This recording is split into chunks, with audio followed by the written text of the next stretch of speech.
Le dernier quart d'heure de Smart Bourse, c'est le quart d'heure thématique. Le thème ce soir, c'est celui des dividendes mondiaux, qui est un rendez-vous régulier que nous avons avec les équipes de Janus Henderson Investors et Charles-Henri Herman, directeur du développement France, notamment de Janus, qui est avec nous en plateau, avec ce baromètre trimestriel qui est devenu une référence, on va dire, pour mesurer le montant et la dynamique des dividendes mondiaux qui sont versés chaque trimestre par les grandes entreprises. Bonsoir Charles-Henri. Bonsoir Grégoire. Merci beaucoup d'être là. On parle donc des dividendes, des versements qui ont eu lieu au cours du troisième trimestre 2022. On va dire d'ailleurs que c'est un trimestre d'étape avant la grande photographie annuelle des dividendes qu'on aura pour l'exercice 2022. Qu'est-ce qu'on retient de ce troisième trimestre, Charles-Henri ? Alors effectivement, donc le troisième trimestre, c'est toujours la dernière photo avant le grand résumé, le grand finish. Voilà. Alors qu'est-ce qu'on peut retenir de ce trimestre ? On est toujours en croissance. On a atteint record sur record. Donc ce trimestre, c'était 416 milliards à peu près de dividendes payés, soit une croissance d'environ 7% par rapport au troisième trimestre de l'année précédente. Alors par contre, il y a une petite particularité sur ce trimestre, c'est qu'il y a un très très fort impact du secteur notamment pétrolier et gazier, du fait de la crise énergétique, comme on l'a vu, et donc de la forte hausse des prix et des forts dividendes payés par ces entreprises. Quelques chiffres, parce que c'est assez édifiant. Il y a eu 46 milliards de dollars payés par le secteur pétrolier, ce qui représente une augmentation donc de 20 milliards par rapport à l'année dernière, donc soit 75% d'augmentation rien que sur ce secteur. Voilà. Alors, si maintenant on regarde toutes choses égales par ailleurs, si on enlève le secteur, on s'aperçoit qu'on aurait eu une stabilité par rapport au trimestre l'année dernière, au troisième trimestre. Donc c'est quand même un point à noter, un très très fort biais sectoriel dû à ce secteur. Ouais. D'un point de vue géographique, on voit que Taïwan et les États-Unis ont toujours tiré les dividendes vers le haut, donc atteignent de nouveaux records. On précisera tout à l'heure quelques chiffres. La Chine, elle connaît un certain ralentissement dans sa croissance. Et puis on voit maintenant quelques impacts, notamment l'Australie qui a baissé par rapport au trimestre numéro 3 de l'année dernière avec le déclin des prix. L'Europe qui aussi, elle aussi, a baissé légèrement, même si ce n'est pas du tout un trimestre significatif pour les dividendes en Europe. Oui. Non, tout à fait. On l'explique bien. Voilà, c'est le deuxième trimestre qui compte pour les dividendes européens et les dividendes français, donc notamment. Tout à fait. S'il y a un biais effectivement derrière la croissance spectaculaire des dividendes délivrés par le secteur pétrolier, qu'on met cette exception de côté, vous dites il y a une forme de normalisation quand même des versements des dividendes dans les secteurs qui se normalisent en termes de versement de dividendes. Qu'est-ce qu'il faut avoir en tête, Charles-Henri ? C'est exactement ça. Le mot normalisation est assez bien choisi. En fait, on a vu que les paiements de dividendes pendant les quelques trimestres qui viennent de passer étaient dominés par deux grands secteurs, des secteurs clés qui étaient le secteur financier et le secteur des technologies. Ouais. Et là, on assiste à une certaine normalisation des paiements de ces dividendes. En fait, donc, les dividendes extraordinaires ont baissé ou se sont annulés. On arrive sur des versements un petit peu plus traditionnels de ces dividendes. Voilà, la tendance a été dominée par le secteur pétrolier et gazier. On l'a dit, 46,4 milliards de dollars payés par ces sociétés. Mais ce qui est assez intéressant et à noter, c'est qu'elles ont payé ces dividendes à travers des dividendes extraordinaires. Elles n'ont pas augmenté leurs dividendes réguliers. Oui. Ce qui peut amener une question, c'est de savoir quelle est la durabilité de ce paiement des dividendes. Donc, qu'est-ce qu'on va voir sur les trimestres d'après par rapport à ce secteur en particulier ?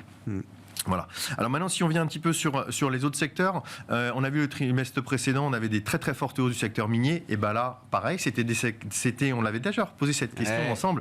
Est-ce que c'était durable ? On a un début de réponse, puisque non, on voit un déclin, notamment avec le déclin du prix des matières premières sur le secteur minier.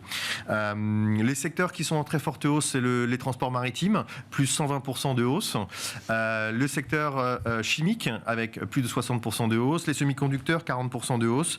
Et les banques, toujours en hausse, 8%. Dans le côté négatif, on va dire, croissance négative, c'est le secteur surtout immobilier, notamment avec Hong Kong et la Chine qui a subi des pressions sur ce secteur, donc une croissance négative sur le secteur immobilier. On peut comprendre, l'immobilier chinois qui est le plus gros marché immobilier du monde, avec un stress majeur depuis 12 mois au moins maintenant, on peut comprendre effectivement que les dividendes aient été coupés par ces entreprises chinoises du marché immobilier. Sur le plan géographique, justement, qu'est-ce qu'on retient de ce troisième trimestre ? Vous dites Taïwan, les US ont le plus contribué. Qu'est-ce qu'on peut dire des grandes zones géographiques et de la contribution des entreprises de ces zones au versement des dividendes mondiaux ? Alors, évidemment, il y a de la disparité au niveau des pays, au niveau des zones géographiques, mais je le répète, ce qu'on retient surtout sur ce trimestre, c'est que c'est un biais sectoriel. Voilà. Donc vous allez le voir, dans ce que je vais vous raconter sur les pays, vous allez réentendre parler de ce biais sectoriel. Alors les dividendes américains, toujours en croissance, des nouveaux records atteints au niveau des dividendes américains, une croissance sous-jacente de 7%, légèrement en dessous de la croissance globale sur le trimestre, mais parce que les dividendes américains sont beaucoup plus diversifiés en termes de secteurs que d'autres régions dans le monde. Taïwan, c'est à noter en Asie, un trimestre record avec près de 30 milliards de dollars payés, donc c'est très important, une hausse de quasiment 100% des dividendes Taïwan sur ce trimestre par rapport au même trimestre de l'année dernière. On parlait du transport maritime, la société Evergreen Marine est un des très gros payeurs ce trimestre pour Taïwan. Intéressant. Hong Kong a elle aussi enregistré des dividendes records. En revanche, on voit un ralentissement au niveau de la Chine, ralentissement qui est aussi dû avec le traitement de la pandémie qui a été en décalage par rapport au reste du monde. L'Australie, on a parlé du secteur minier. Le secteur minier, on a vu une baisse. L'Australie, qui est un des plus gros pays par rapport à ce secteur minier, ils ont vu un recul au niveau du paiement des dividendes par rapport à l'année dernière. Si on parle de l'Europe maintenant, je vais plutôt pas faire un gros focus sur la France. Pourquoi ? Parce que, encore une fois, c'est un petit trimestre pour la France ou pour les pays européens. Ce qui est à noter, c'est que, on le voit, le rattrapage post-pandémique touche peut-être à sa fin. On a une croissance négative pour l'Europe par rapport au troisième trimestre 2021, qui était un fort trimestre après le rebond pandémique, donc moins 10% pour l'Europe. Et on voit finalement que c'est quelques grosses sociétés qui ont impacté soit à la hausse, soit à la baisse les dividendes européens. En France, on pourra parler de Publicis, qui a été un des contributeurs significatifs.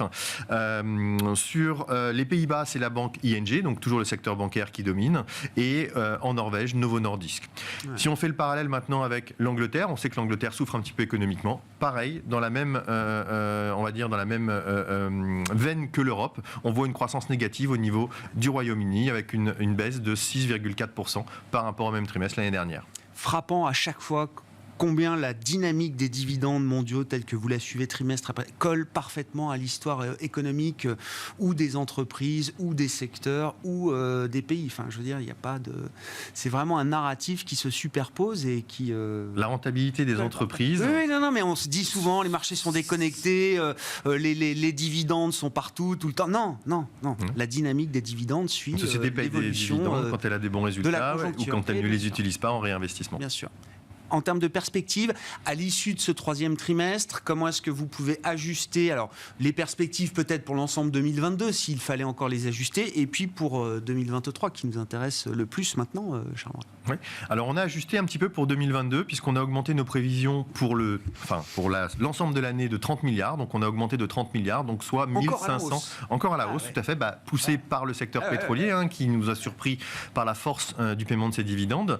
Donc 30 milliards, ce qui nous amène à une estimation à peu près à 1560 milliards pour l'année, ce qui correspondrait à une croissance d'environ 8,3%. Un point à noter qui est très important, pour ceux qui suivent de manière récurrente notre étude, au mois d'août, quand on s'est parlé à la fin du deuxième trimestre, je vous avais donné ce même chiffre de 1560 milliards. Alors, de me dire où sont passés ces 30 milliards en disant qu'on augmente. On a retraité toutes nos données en excluant la Russie. Aujourd'hui, la Russie, c'est impossible de l'inclure dans notre indice. Évidemment, il n'y a pas de cotation des prix ni des dividendes. Donc, on a exclu à la fois dans le passé et à la fois dans le futur toutes les sociétés russes. Et on a retraité ensuite nos données par rapport au reste de l'indice.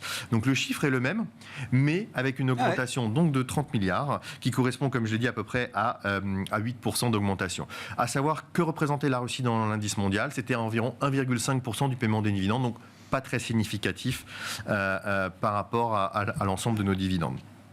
Alors, qu'est-ce qu'on voit ? C'est qu'une croissance de 9%, c'est au-delà de nos attentes, qui sont d'environ 5 à 6% par an sur un rythme moyen de la croissance des dividendes. Voilà, donc on a encore une année assez forte. L'année prochaine, on en a parlé, l'année prochaine, on le voit, le ralentissement économique pourrait effectivement affecter la croissance des dividendes. C'est ce que l'on voit sur cette zone géographique, le Royaume-Uni, l'Europe en général, et puis on voit que ce sont des secteurs aujourd'hui et plus des zones géographiques qui ont dominé sur ce trimestre. Maintenant, il y a un autre indice qui est à prendre en compte qui est important, c'est ce qu'on appelle la couverture des dividendes. La couverture des dividendes, c'est le rapport entre les bénéfices d'une société et le paiement de ses dividendes, le montant de paiement de ses dividendes. Les niveaux de cette couverture des dividendes est extrêmement élevé par rapport au rendement historique. Donc, Pourquoi? Déjà, les raisons, la rentabilité dans une entreprise qui est très forte. Oui. Et la deuxième raison, c'est qu'après la pandémie, beaucoup de sociétés ont diminué leurs dividendes pour revenir à des niveaux plus normaux, qui potentiellement seront en revanche plus durables. Et on le voit par rapport aux dividendes extraordinaires. Donc toujours à lire cette différence entre les dividendes récurrents et les dividendes extraordinaires. C'est pour ça aussi que l'on parle de croissance globale ou de croissance sous-jacente. Attention aussi à l'effet de change, puisqu'on a vu une année avec un fort impact de l'effet de change. Force du dollar. Merci beaucoup Charles-Henri pour cet éclairage toujours très complet sur la thématique des dividendes mondiaux à travers cette étude et cet indice Janus Henderson Investors qui est le baromètre qui fait référence désormais. On se retrouve donc début 2023 pour la grande photo des dividendes mondiaux de l'année 2022. Exactement. Merci beaucoup Charles-Henri. Charles-Henri Herman, directeur du développement France de Janus Henderson Investors, invité du quart d'heure thématique de Smart Bourse ce soir.